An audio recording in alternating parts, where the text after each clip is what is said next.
Skin पर पैदा होने वाली सीबम सेबेसियस ग्लैंड जो पसीने के गुदद होते हैं,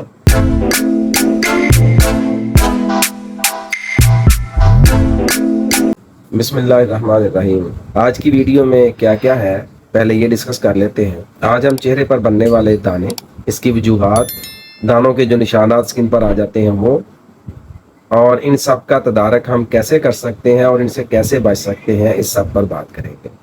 तो दाने बनने की मुख्तलिफ वजूहात हैं।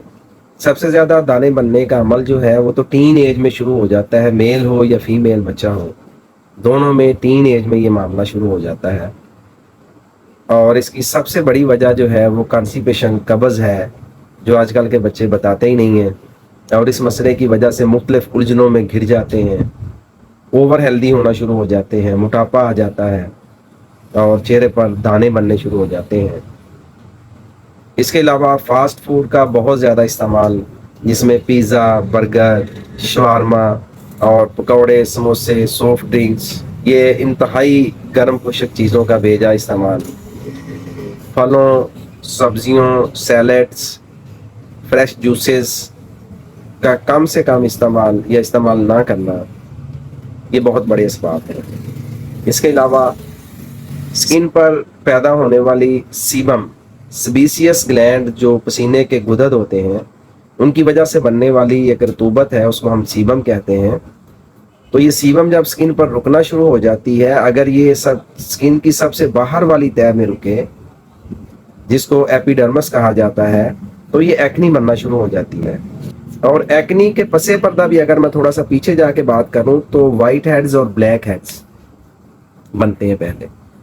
तो थोड़ा सा ये भी बता दूं कि वाइट हेड्स हैं क्या। वाइट हेड्स जो है ये स्किन के स्लगिश सेल्स हैं, जिन्होंने स्किन से बाहर इखराज पाना होता है और वो इखराज नहीं पाते, तो उस वजह से ये स्किन पर जो है वो रुकना शुरू हो जाते हैं। जब ये स्लगिश सेल्स यानी नीम मुर्दा सेल्स स्किन पर आके ऐसे रुक जाते हैं तो ये वाइट हेड्स बनते हैं। और अगर यही सेल्स डेड हो जाएं या स्किन में से डेड सेल्स बाहर इखराज पाएं तो इनको डेड स्किन सेल्स यानी कि ब्लैक हेड्स कहा जाता है।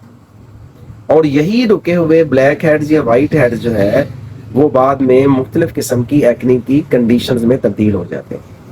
इसके अलावा अगर यही सीबम स्किन की दरमियानी तह, जिसको डर्मिस कहा जाता है, उसमें रुकना शुरू हो जाए तो ये सिस्टिक एक्नी कहलाते हैं। ये मोटे मोटे स्किन के अंदर ऐसे मोटे से ग्रूम से बन जाते हैं और बाहर बारीक सा नोकदार दाना फील होता है, लेकिन वो दाना ऊपर से तो नोकदार बारीक सा होता है, लेकिन स्किन के अंदर वो इतना मोटा फोड़ा नुमा बन चुका होता है। और ऐसी कंडीशन में स्किन बहुत ज़्यादा दर्द करती है।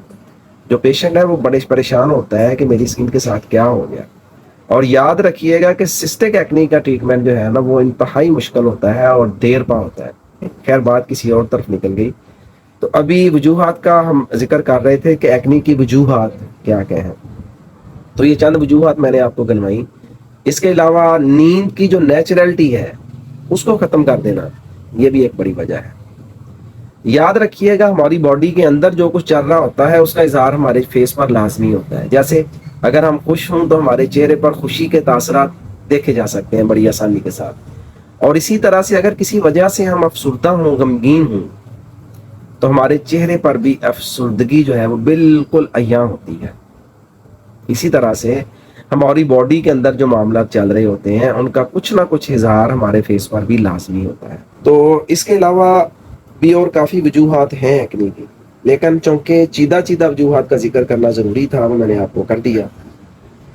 अब आते हैं इस बात की तरफ। अच्छा, एक और बात बता दूं कि एक और बड़ी वजह है कि जो यंग एज के बच्चे और बच्चियां ये स्किन को ऐसे पकड़ के दबा के ना प्रेस करते हैं और एक्नी को बाहर निकालने की, जो एक्नी का मवाद है उसको बाहर निकालने की कोशिश करते हैं, तो उस कोशिश में वहाँ पे एक जो है ना वो खड्डा सा गड़ा नुमा बन जाता है, जो कि स्किन को फिर मजीद काफ़ी नुकसान देता है। वो स्किन के लिए बहुत नुकसानदेह है और वो बड़ा अजीब सा भी लगता है। तो एक्नी जो है ये बाद में निशान भी छोड़ जाता है। अगर हम इसको प्रेस करके इस तरह से निकाल लें तो ये बाद में निशान भी स्किन पर छोड़ जाता है। तो अब आते हैं इसके इलाज की तरफ हम। तो इलाज के लिए क्या करेंगे, सबसे पहले तो रूट काज ख़त्म करेंगे, जो असल वजह है, असल सबब है, उसको ख़त्म किया जाएगा। अब हर किसी के सबब अलग अलग हैं। इसके साथ साथ बैरूनी तौर पे हम लगाने के लिए इसमें मास्क का यूज़ करेंगे, फेस वॉशेस का यूज़ करेंगे, और ये स्किन के मुताबिक ही होता है। हम ऑनलाइन भी और फिजिकली भी स्किन को देखकर उसके मुताबिक जो है वो क्रीम्स, फेस वॉशेस और मास्क एडवाइस करते हैं और बनाकर भी देते हैं। इस स्किन की इस कंडीशन के लिए जिसमें एक्नी, रेगुलर एक्नी जो हम बनते हैं, उसके लिए हमारे पास ट्रिपल SPN क्रीम है जो कि इस एक्नी को ख़त्म कर देती है, एक्नी के निशानात को ख़त्म कर देती है। और इसके साथ साथ फुल फेस वॉश है जो कि स्किन को फ्रेश करता है, रिफ्रेश करता है और स्किन बिल्कुल जवान जवान नज़र आती है। और मज़ीद अगर ज़रूरत हो तो हम इसके साथ साथ मास्क भी देते हैं। अब अगर आप चाहते हैं कि आप अपनी स्किन की ट्रीटमेंट करवाना, तो आप अपनी स्किन की पिक सेंड करके अपनी ट्रीटमेंट जो है वो करवा सकते हैं। और अगर आप फिजिकली मिलना चाहें तो आप फिजिकली भी मिल सकते हैं। ये थी आज की एक्नी के हवाले से वीडियो, और नेक्स्ट फिर मिलेंगे अगली वीडियो के साथ। अल्लाह हाफिज़।